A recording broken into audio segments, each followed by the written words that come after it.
Os filósofos pré-socráticos. Parte 2. História crítica com seleção de textos. G. S. Kirk, J. E. Raven, E. M. Schofield. 7ª edição. Tradução de Carlos Alberto Louro Fonseca. Capítulo 1. Página 11. 3. A noite. 1. Em Homero. 14. Homero 2. 14. 258. Fala Hipnos. E Zeus ter-me-ia lançado do Aiter ao mar, para longe da vista, se a noite, dominadora dos deuses e dos homens, me não tivesse salvo.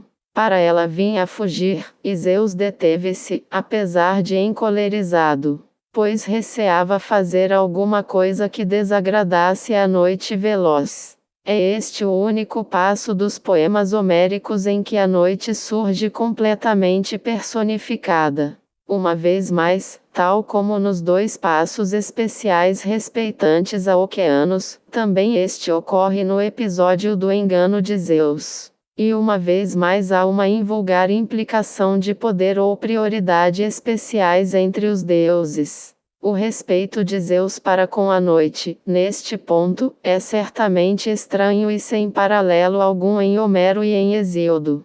Em face de interpretações posteriores, tal facto podia sugerir que o poeta deste episódio conhecia alguma história referente a Nix como figura cosmogônica. Não obstante, a referência é isolada e é possível que não seja mais do que um desenvolvimento poético da ideia implícita na frase a noite, dominadora dos deuses. Até os deuses são vencidos pelo sono, por isso mesmo, o a bem dizer todo-poderoso Zeus hesita em ofender a noite, mãe do sono, com receio de que ela o possa subjugar na alguma ocasião menos oportuna.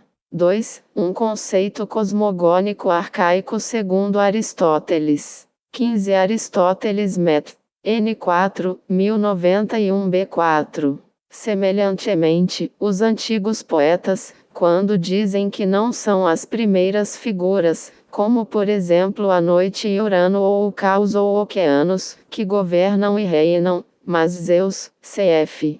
Os teólogos que os fazem nascer da noite.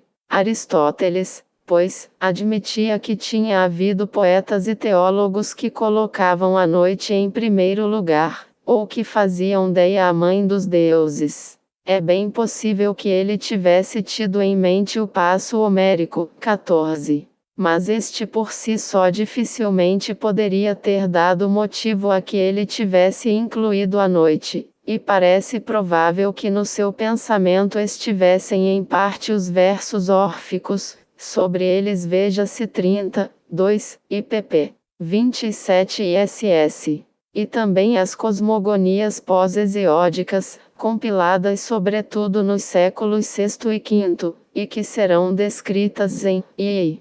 Nelas, a noite, que foi criada numa fase muito antiga, embora sem ser a primeira, segundo a versão cosmogônica de Hesíodo, 31, e que foi associada a Gaia, a Oceanos e a Urano, em outras referências mais ocasionais da teogonia, 20 e 106 e s.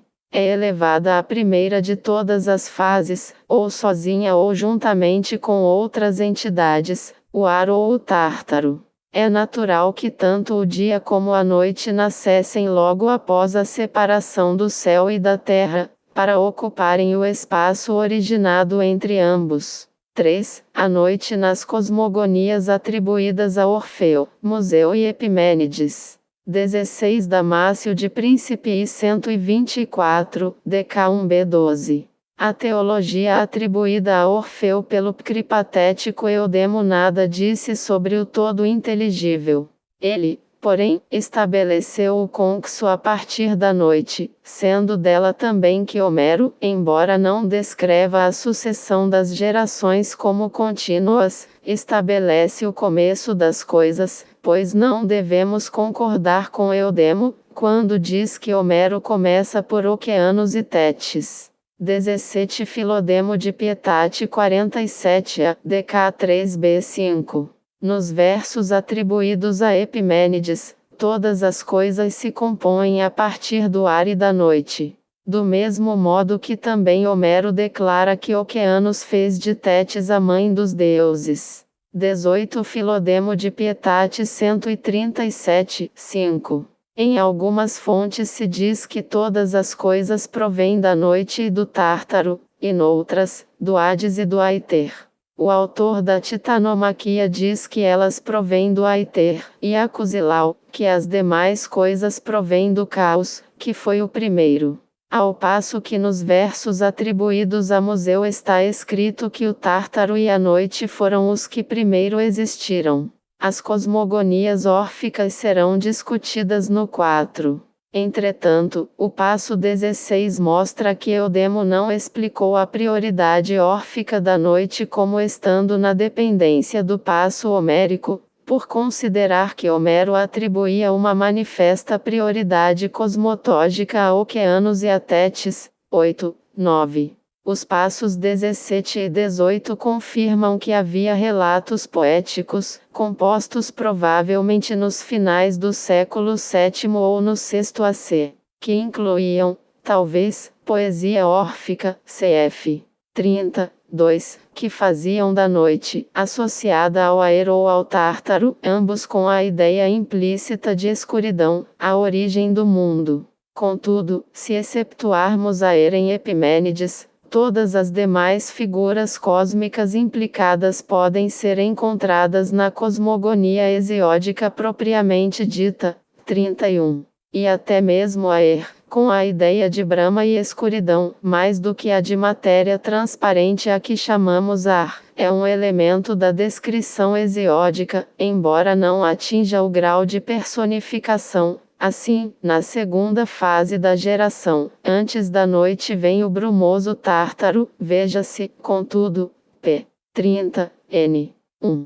Quando, pela referência de Damácio a Epimênides em 27, vemos que a noite e o Aer geram o Tártaro, surge-nos a impressão de que esses autores se moviam estritamente dentro dos limites da formulação hesiódica, pelo menos até a produção de um novo, pp. 21-24. Outro tanto acontece com Museu e Acusilau, segundo o passo 18.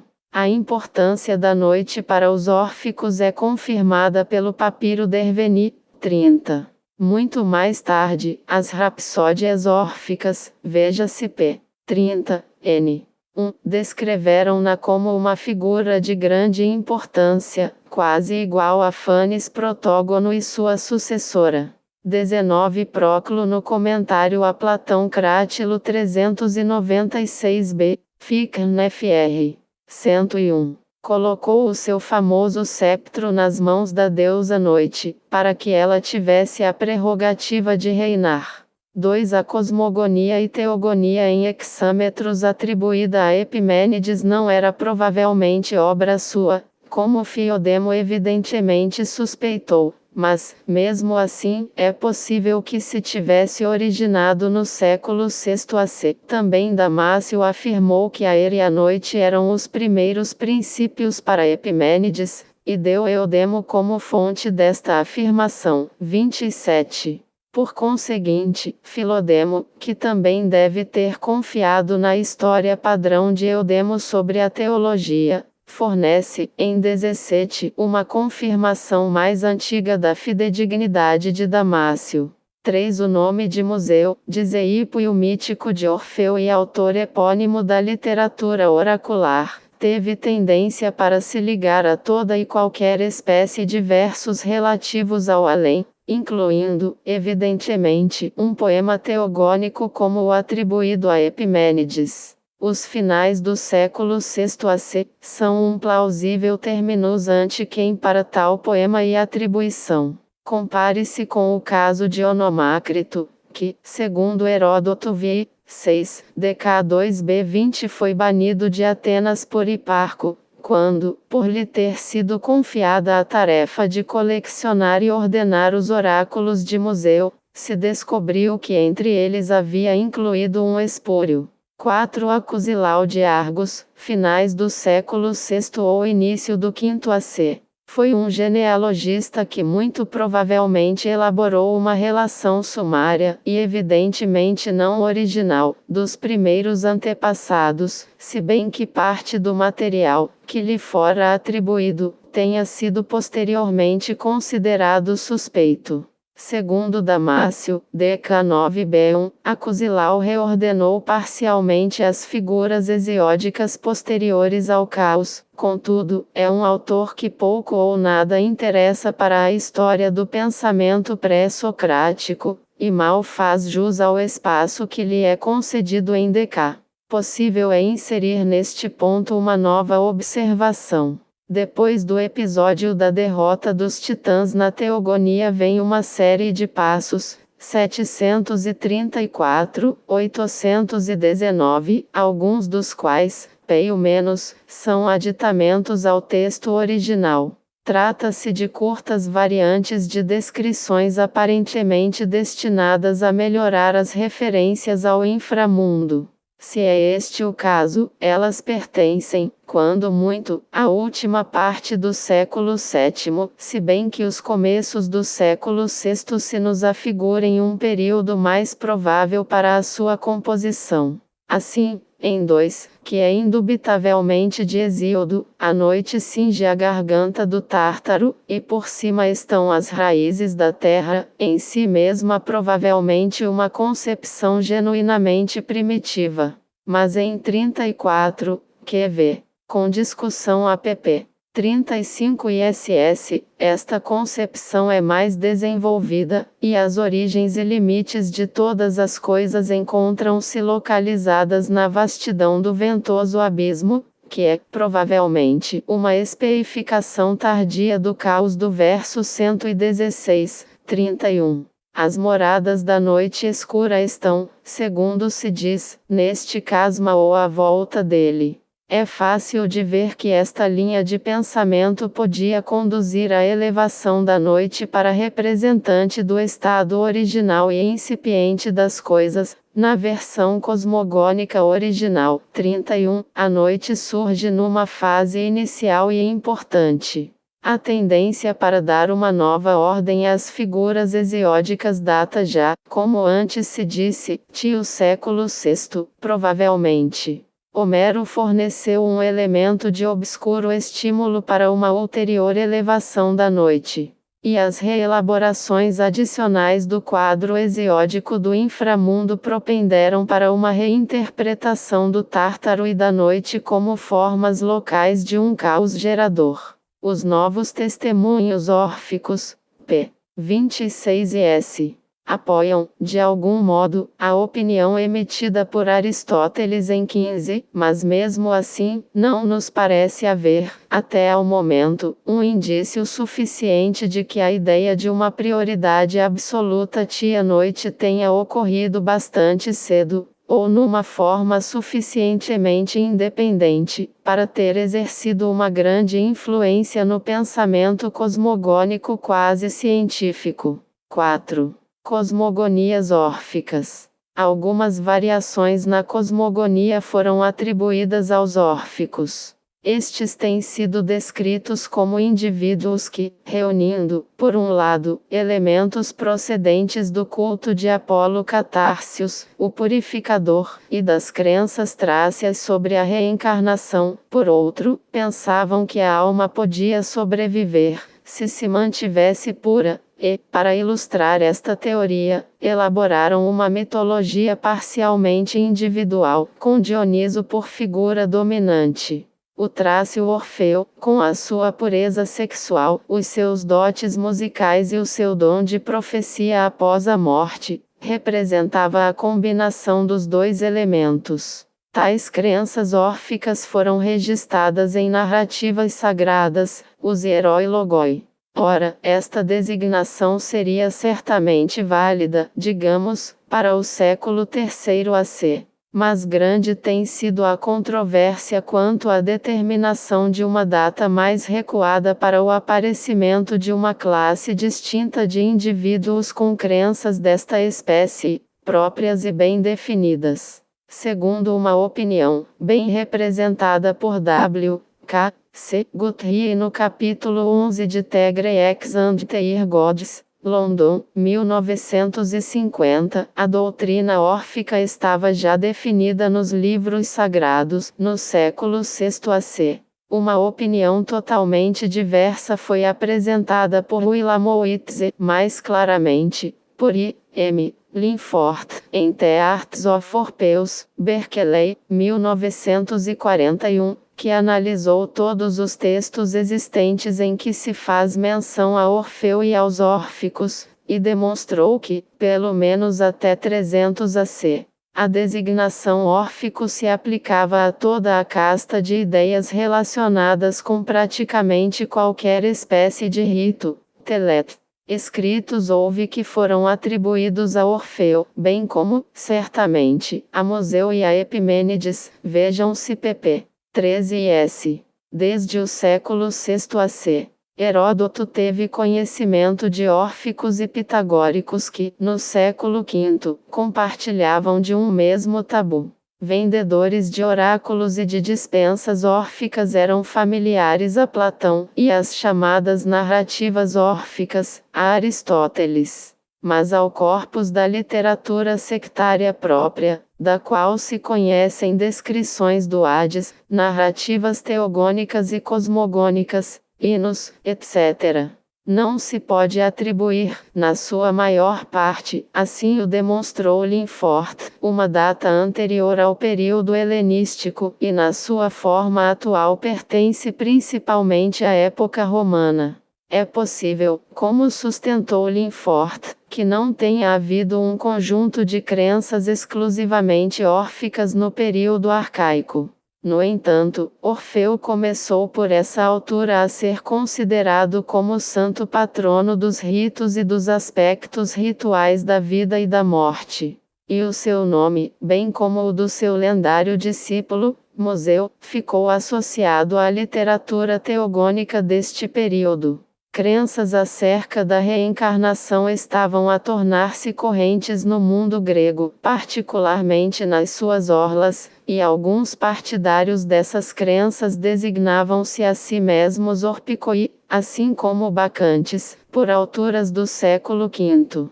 A formação de uma seita exclusiva, com um conjunto definido de literatura sacra relevante, estava então a começar, como se confirmará nas pp. 24 e ss. Outros elementos são, temos quase a certeza, de origem mais tardia e não raro mostram ter conhecimento dos pormenores do culto e iconografia orientais. Alguns desses aspectos serão considerados a seguir.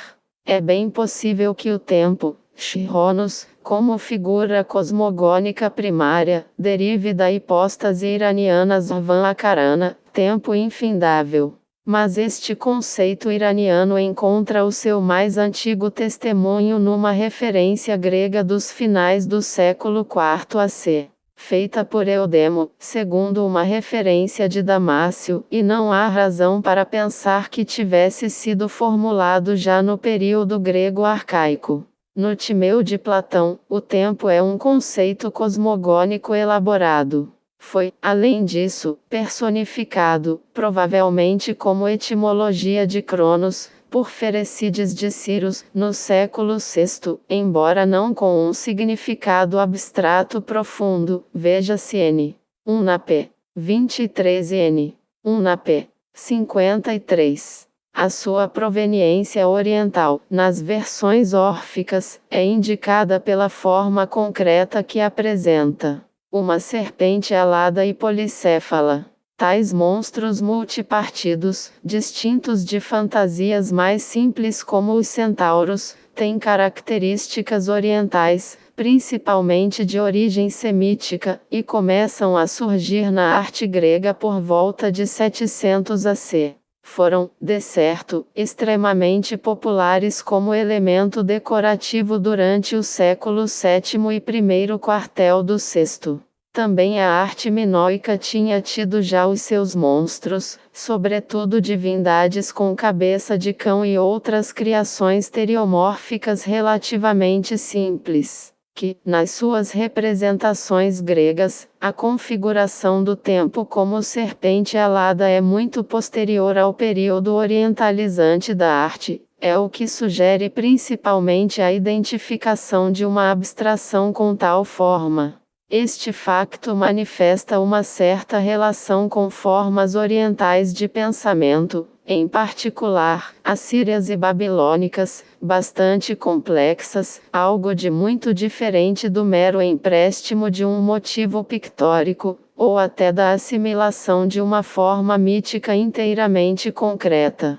Semelhantes extravagâncias de imaginação encontraram pouca ressonância na mentalidade grega anterior ao período helenístico. Versões neoplatônicas B. Cosmogonias órficas. Os neoplatônicos tardios, séculos IV a VI d.C., e em particular Damásio, com as suas longas e esquemáticas alegorizações de narrativas mitológicas anteriores, são a fonte mais copiosa das versões horíicas respeitantes à formação do mundo.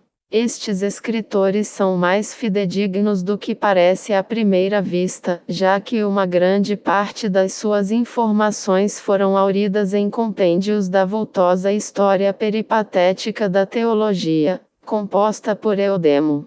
Num que outro caso, é possível trazer à colação fragmentos de poesia horíica tardia para confirmar pormenores das descrições neoplatônicas, fastidiosamente difusas, e que, por isso mesmo, esquematizamos mais adiante, e expressas na terminologia peculiar dessa escola. Subsistem 4 versões de uma cosmogonia especificamente designada de órfica.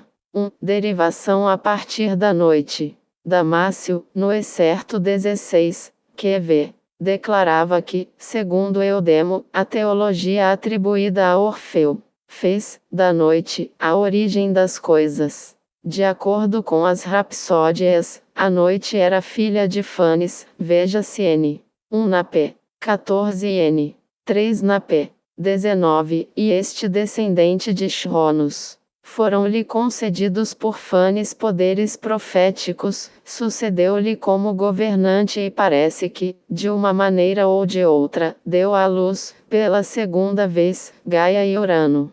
O caráter secundário e repetitivo desta produção do céu e da terra, e a evidente intenção de converter Fanes em criador definitivo do mundo, sugerem que a prioridade eosmogônica da noite, distinta da sua posição incontestável como figura veneranda entre os deuses, é neste caso principalmente o resultado do caráter derivativo e sincrético da teogonia órfica.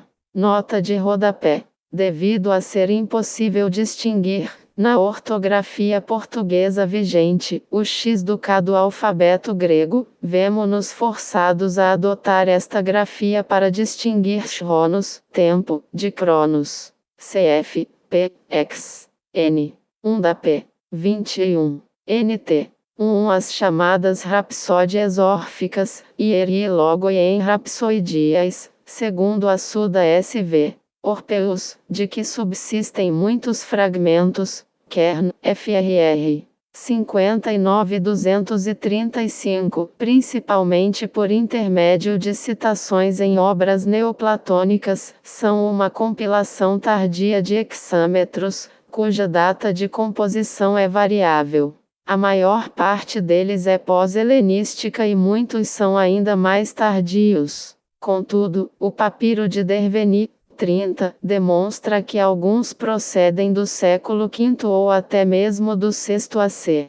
Não obstante, nenhum outro autor, antes do pleno período cristão, parece ter ouvido falar da maior parte deles, e parece altamente provável que a sua elaboração numa Ilíada órfica não tenha sido empreendida antes dos séculos III ou IV d.C. É certo que crenças genuinamente arcaicas podem bem ter sido incrustadas em alguns desses versos compilados, que foram, tardiamente, 2 Raps, Orf, Fr. 109 Kern, proveniente de Hermias.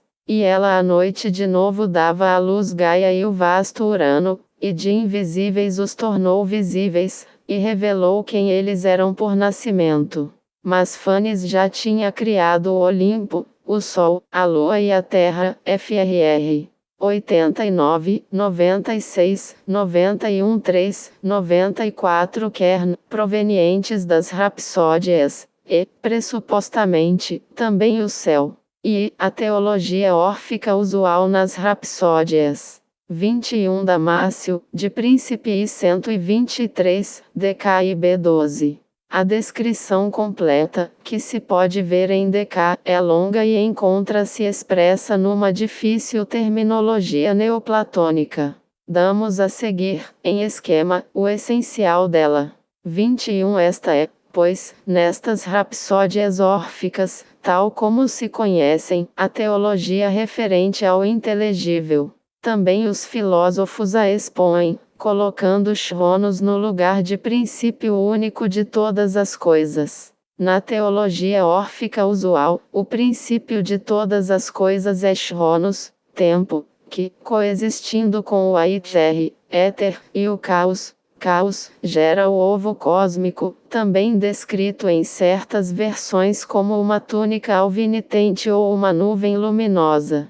Desse ovo primordial nasce Pan-S, ou Protógonos, o primeiro ser manifesto, identificado ainda com Metis e Erisipeu em outras tradições órficas. Notas de rodapé. 1 CF. Raps. Orf. FR. 66 Kern, proveniente de Proclo.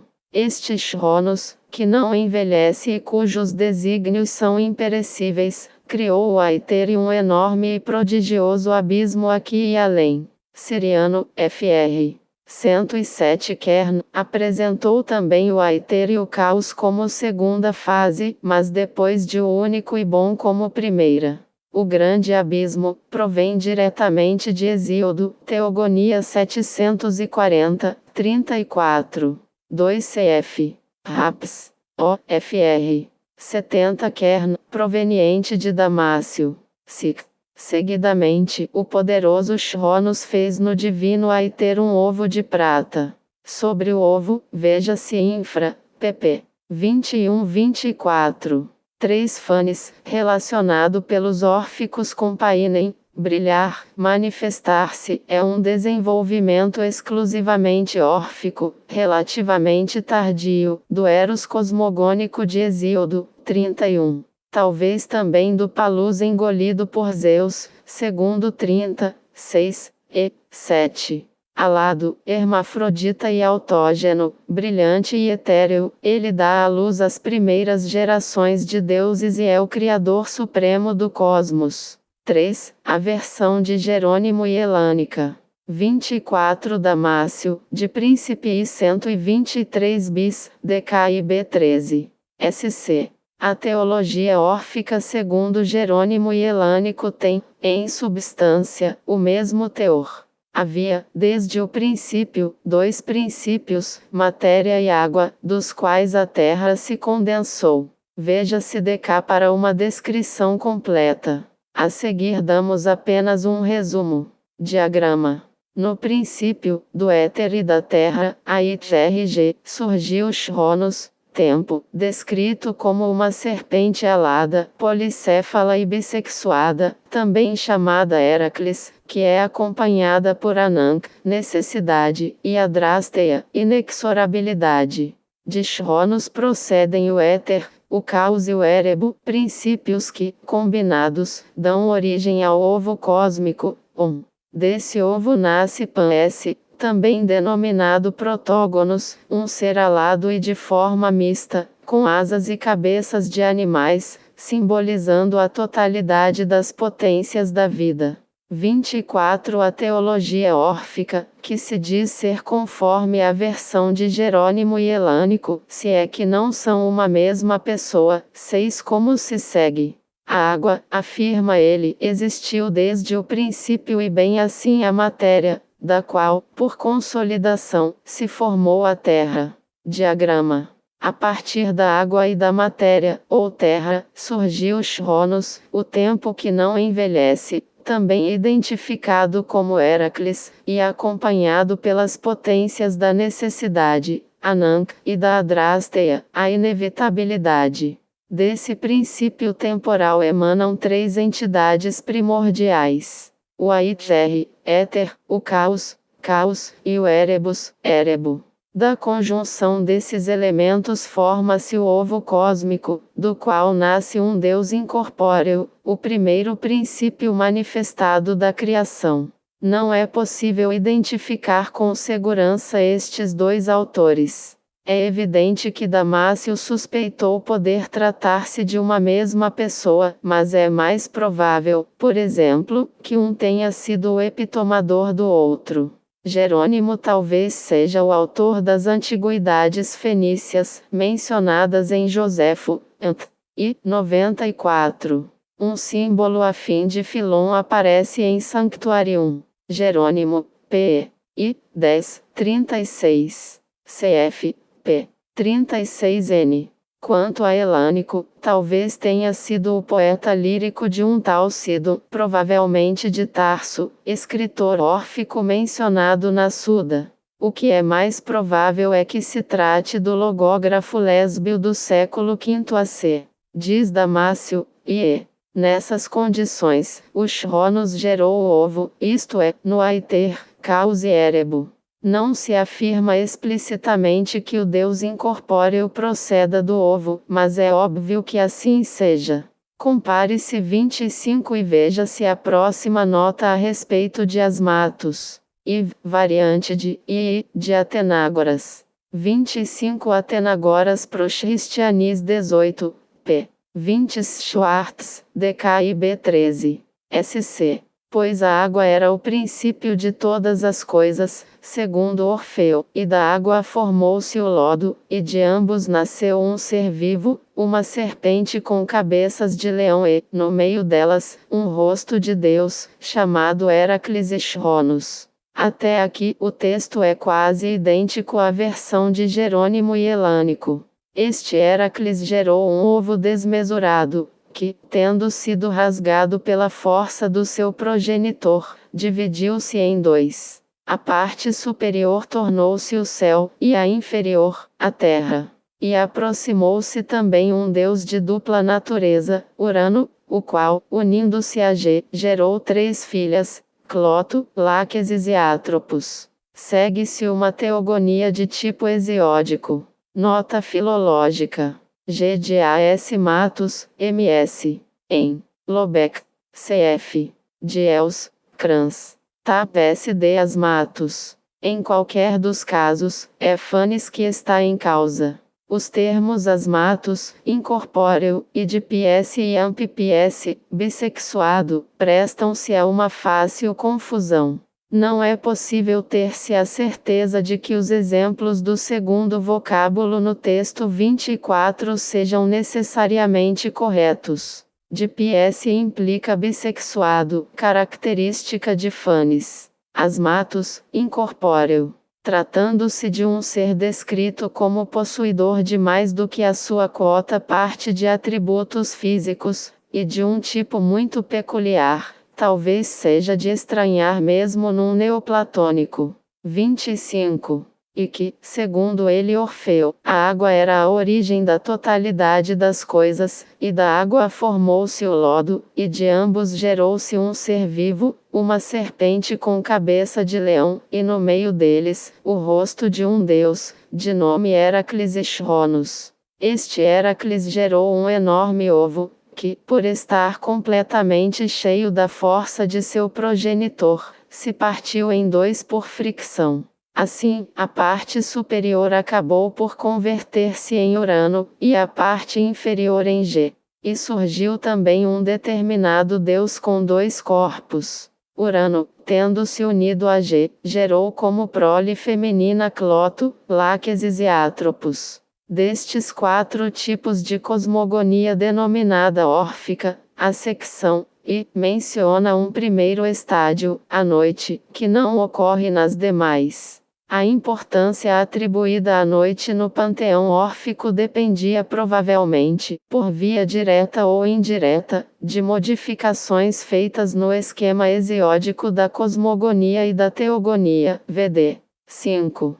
É possível que Eudemo tenha conhecido narrativas órficas semelhantes às anteriores versões, associadas a Epimênides e a Museu, e o papiro de Derveni, 30. 2. Confirma que à noite era conferida uma função cosmogônica específica, na qualidade de progenitora secundária de Urano e Gaia. A secção I é designada como exposição órfica usual, porque provavelmente correspondia, mais ou menos, ao amplo quadro traçado nas rapsódias tardias. A secção I é uma elaboração de I. Não pode, tal como se encontra, ser pré-helenística. A descrição fantástica e concreta do abstrato Chronos, que nela se contém, é um sinal de origem tardia ou, pelo menos, de uma remodelação tardia. O excerto de Iv é citado por um apologista cristão do século II, de pendor neoplatônico. Tal citação fornece um pormenor significativo, o da divisão do ovo para formar o céu e a terra, facto completamente ausente dos relatos neoplatônicos posteriores. As secções I e Iv contêm uma primeira fase, o limo, sobre uma ou outra forma, o que é, sem dúvida, uma eclética intrusão filosófico-física. Essa ideia podia bem ter sido recebida diretamente de sistemas jônicos, como o de Anaximandro, mas é mais provável que tenha vindo da cosmogonia estoica derivativa. O ovo em fontes gregas primitivas, não especificamente órficas. 26 Aristófanes Aves 693, fala o coro das aves. Primeiro que tudo, havia o caos, e a noite, e o negro Érebo, e o vasto Tártaro. E não existia Gê nem Aer nem Urano. No seio ilimitado do Érebo, a noite de negras asas gera, primeiro, um ovo cheio de vento, de onde, com o volver das estações, brotou o almejado Eros, de dorso reluzente, com asas douradas, semelhantes aos ventos turbilhonantes. Foi ele que, ao unir-se ao caos alado e sombrio, na vastidão do Tártaro, chocou o ovo e trouxe à luz a raça primitiva. Tradução de Aristófanes, Aves, 690-702. Não existia a raça dos imortais antes de Eros ter unido todas as coisas. Mas, à medida que se uniam umas às outras, nasceu Urano, e Oceanos, e a raça inextinguível de todos os deuses bem-aventurados. Assim, nós somos, de longe, os mais antigos de todos os bem-aventurados. 27 Damácio, de Príncipe I 124, DK 3b5. Proveniente de Eudemo. Epimênides postulou dois princípios primordiais, o ar e a noite. Deles nasceu o Tártaro. E desses, dois titãs, os quais, tendo se unido entre si, geraram um ovo. E deste, por sua vez, proveio outra geração. O manuscrito traz Deutinás, mas a emenda de Croll para Deutitanas, aceita por Cranzen DK, é sugerida pela etimologia implícita no parêntese neoplatônico que vem a seguir ao vocábulo em questão.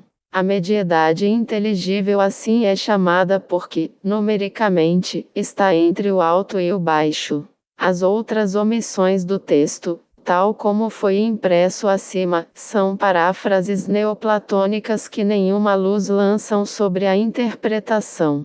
27 Epimênides postulou dois princípios primordiais, o ar e a noite, dos quais nasceu o Tártaro. De todos eles nasceram dois titãs. E da sua mútua união nasceu um ovo, do qual, por sua vez, proveio outra prole. Os versos de 26 foram escritos em 414 AC, ou um pouco antes. Quanto ao conteúdo de 27, a única coisa que podemos afirmar com segurança é que ele é anterior a Eudemo. Mas, diante da proliferação de versões mitológicas em hexâmetros, referentes à genealogia e, portanto, podendo começar por uma teogonia, provavelmente dos finais do século VAC, o seu conteúdo pode ser datado, conjecturalmente, entre essa época e meados do século VAC. Sobre Epimênides, veja-se 17n. 2 da p. 14. Assim, o ovo como elemento da cosmogonia, nota característica dos relatos órficos tardios, conforme se conservaram na tradição neoplatônica, é seguramente mencionado por volta dos finais do século V, e provavelmente antes dessa data. Tinham esses relatos mais antigos características especificamente órficas? Não há necessariamente diferenças importantes quanto ao modo de produção do ovo, tanto nos relatos mais antigos como nos mais recentes, estes claramente órficos. Nestes últimos, Chironos, numa forma tardia e bizarra, gera o ovo no aiter ou no aiter caus erebo, 23, 24. Em 26, a noite produz o ovo no erebo. Em 27, ele é gerado por dois titãs, provavelmente Cronos, cf. 52, e Reia, que são produto do ar-noite e do Tártaro.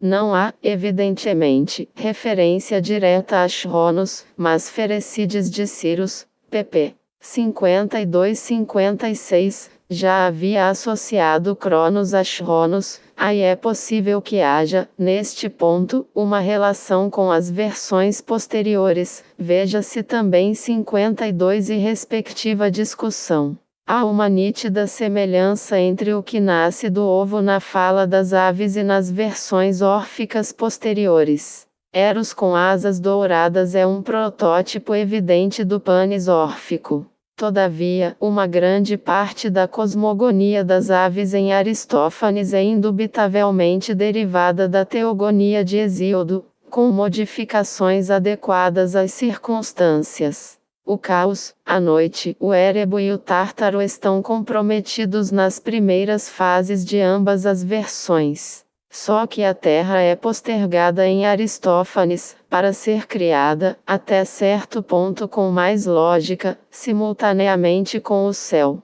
O ovo é descrito como cheio de vento, em parte para fazê-lo mais conforme à natureza das aves, em parte também por causa da tradicional ventuosidade do Tártaro, cf. 34.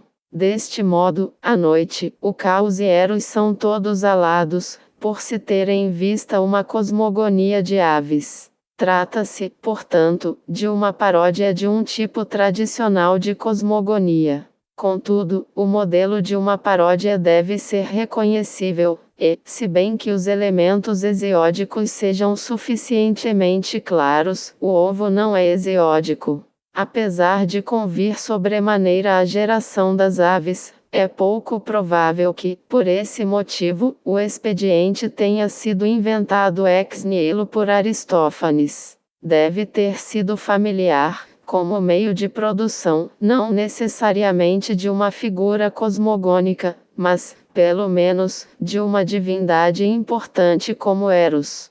A identificação Cronos-Chironos foi igualmente feita nos círculos órficos, cf. por exemplo Próclo em Platão Crátilo 396b, Kern, fr.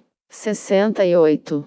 Este fato não significa que Ferecides fosse órfico ou que recebesse as suas ideias de fontes órficas antigas, embora a Suda refira, provavelmente devido a essas semelhanças, que ele reuniu as obras de Orfeu. Significa, antes, que os ecléticos órficos tardios utilizaram Ferecides como fonte principal, precisamente como também utilizaram Hesíodo e outras obras mitológicas antigas. Em qualquer caso, a assimilação dos dois nomes, Cronos e Chronos, foi um passo evidente. A linguagem da versão rapsódica está, efetivamente, cheia de reminiscências de Aristófanes. Compare se se refere a Panis, transportado de um lado para o outro por asas douradas, fr. 78 Kern, com o verso 697 de 26. Voava e com o vento. No verso órfico, assim como em 22, recorda-se Hesíodo, Teogonia 742, 34, que faz parte da descrição do ventoso Tártaro. Hesíodo é, certamente, o principal modelo linguístico e formal das rapsódias. É possível que o nascimento de Helena a partir de um ovo tenha aqui um significado especial, relacionado com um culto das árvores, talvez de origem asiática. M. Nilsson, Geschichte der griechischen Religion e Munique, 1967, pp. 22 e 211. Ela é uma projeção e representante de Afrodite Eros em Homero. Não há razão para duvidar de um emprego órfico antigo do motivo do ovo. Mas a dificuldade está no fato de que, se existiu um tal emprego, seria de esperar que as suas aplicações posteriores concordassem com uma tradição anterior. Ora, quando uma narrativa é tomada de um livro sagrado, tende a ser considerada sacrossanta. Nisso observa-se que os elementos órficos posteriores desse motivo, especialmente os relacionados ao ovo cósmico, não podem ter origem direta em Hesíodo, mas derivam de releituras teogônicas tardias, com forte influência platônica e neoplatônica. 24 Em segundo lugar, no trecho 25, a parte superior do ovo dá origem ao céu, a parte inferior à terra. Emerge também o equivalente de Panis, e o céu e a terra unem-se então, como em Hesíodo ou na tradição popular. Em terceiro lugar, os órficos conceberam o conjunto da casca e da membrana, e, provavelmente, também da clara e da gema, como um análogo do conjunto do céu, parte externa do firmamento, e do aíter. 28 Aquiles e Zag. 4, DK. IJB 12, Kern FR. 70. Quanto à disposição por nós atribuída à esfera Seieste, dizem os órficos que é idêntica à que se encontra nos ovos. É que a relação que a casca tem no ovo, é a que o firmamento tem no universo, e assim como o aíter está circularmente ligado ao céu, assim também a membrana adere à casca. Descobertas recentes e conclusões provisórias. As conclusões que se podem tirar dos testemunhos até agora apresentados receberam uma nova dimensão graças a recentes descobertas.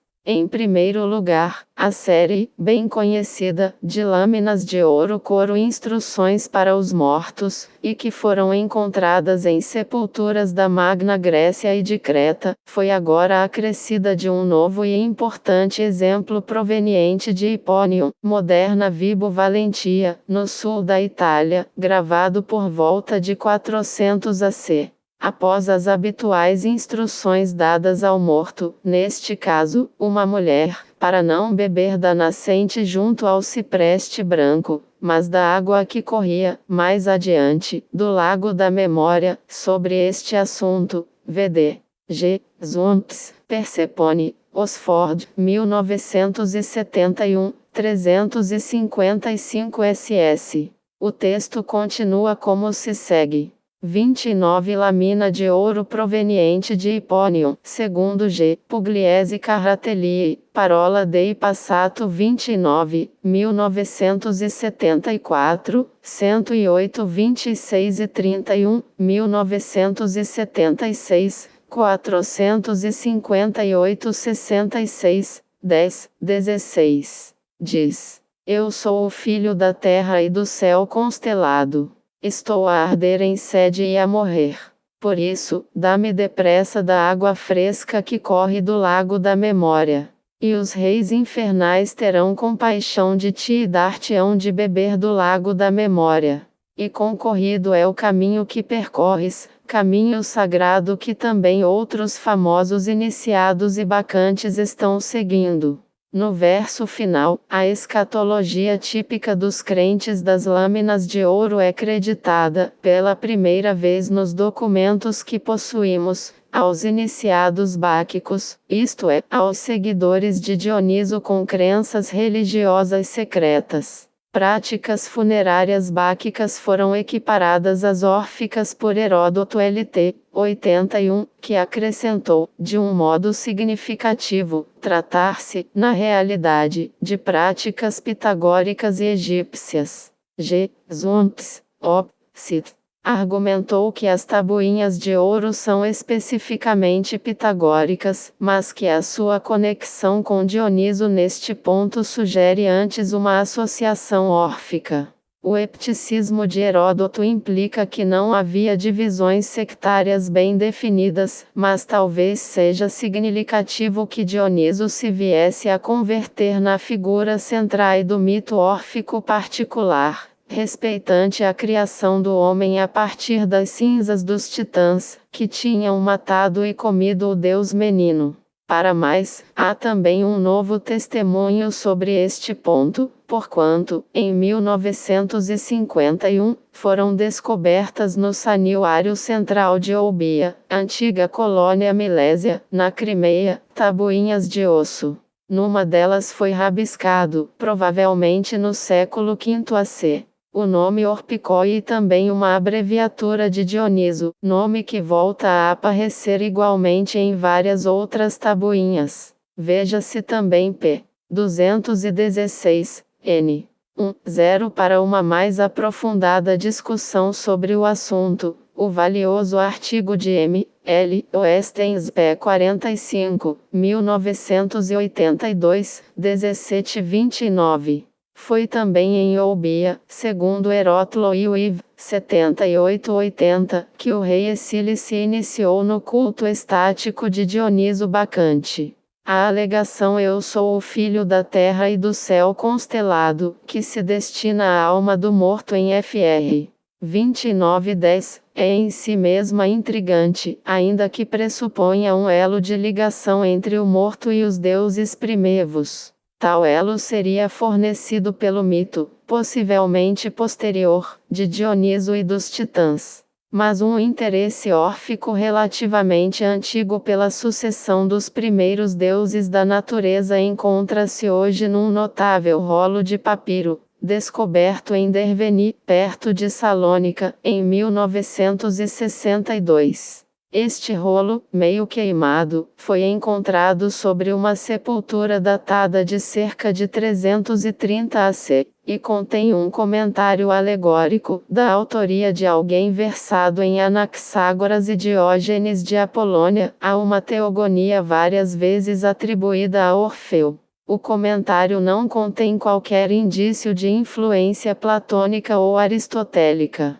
Walter Burkert, em Geschichte Religion der Archaischen und Klassischen Epoche, Stuttgart, 1977, p. 473, sugere uma data provável de composição ligeiramente posterior a 400 AC, o que situaria a própria teogonia órfica, composta em hexâmetros, alguns deles citados, no século VAC. Ou presumivelmente até no século VAC. Alguns dos versos citados são idênticos, ou muito semelhantes, a passagens da compilação tardia conhecida como as Rapsódias Órficas, ver nota 1 da p. 18. Isto não altera o fato de que a maior parte das rapsódias pertence à época helenística ou greco-romana, mas demonstra que os começos das crenças que se podem denominar especificamente órficas,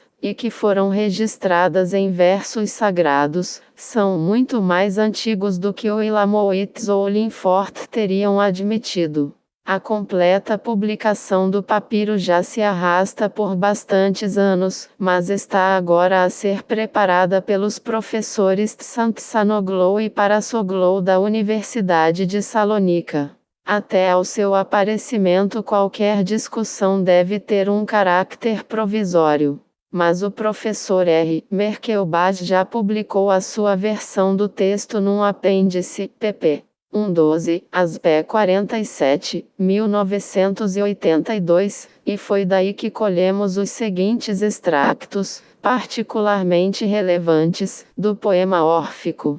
A sua aplicação e acrescentos são por vezes parcialmente determinados pelo seu contexto no antigo comentário, extremamente desordenado, e que aqui não citamos. 30 Seleção de versos citados do Orfeu pelo comentador de Derveni. Os números entre parênteses são meras referências para este livro. A numeração romana e árabe, que se lhes segue, diz respeito a colunas e a linhas de cada coluna, respectivamente. 1. Cronos, que cometeu uma grande façanha relativamente a Urano.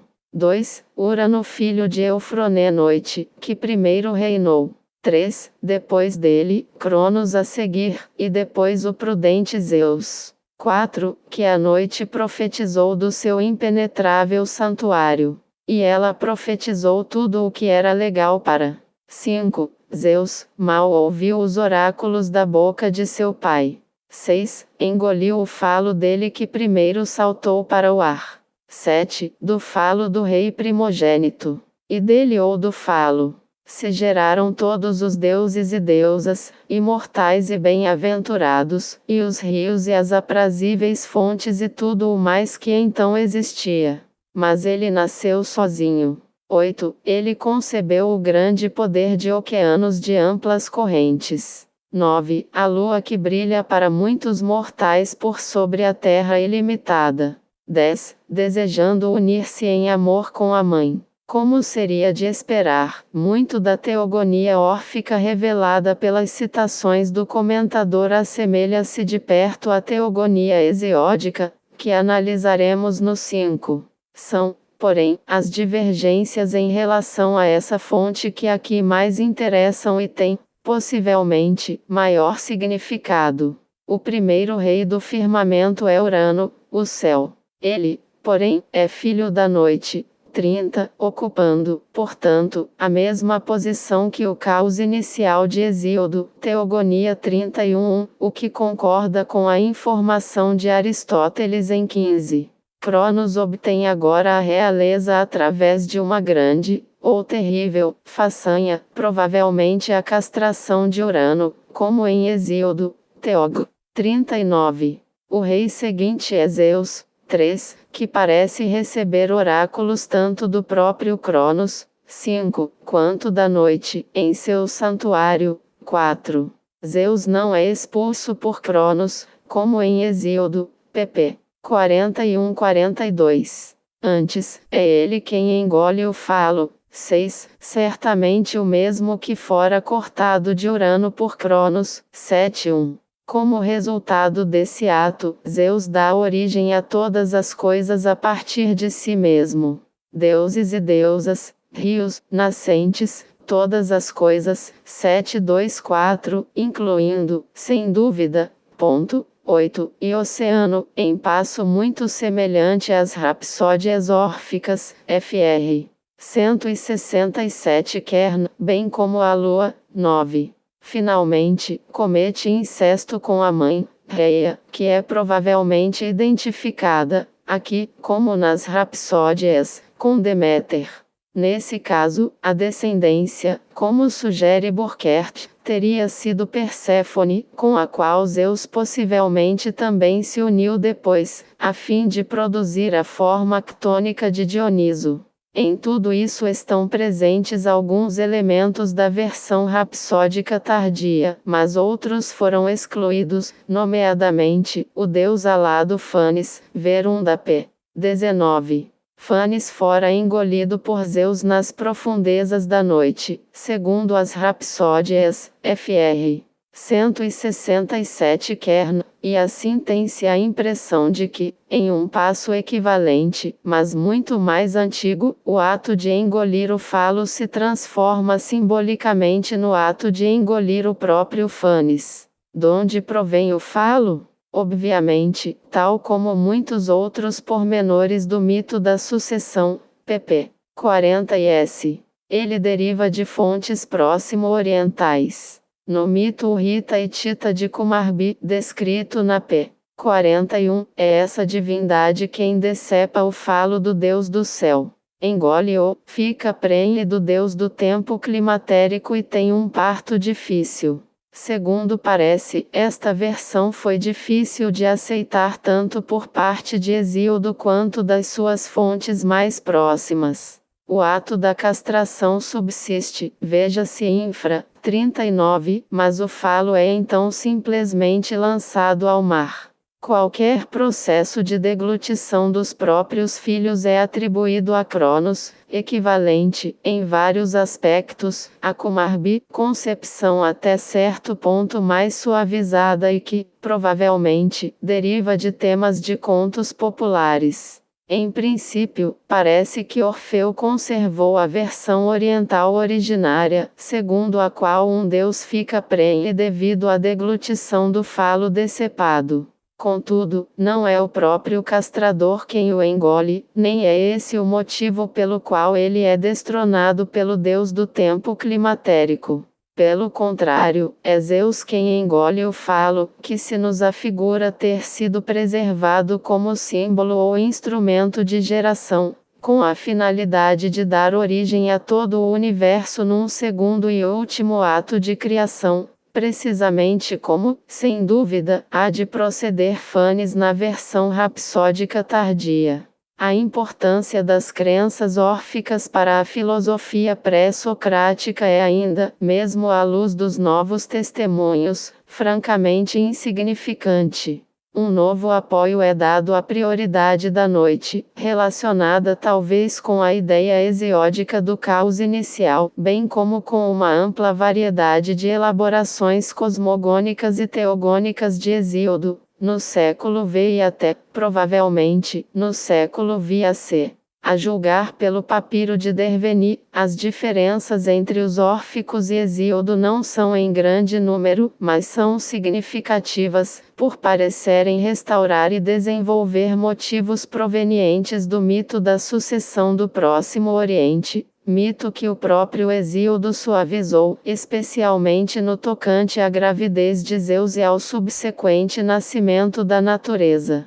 Este fato dá mais plausibilidade à hipótese de que Ferecides de Ciros, 6b, e talvez também alguns pré-socráticos do século VAC, fossem devedores de fontes asiáticas, no que toca a ideias que não se encontram atestadas por outra via.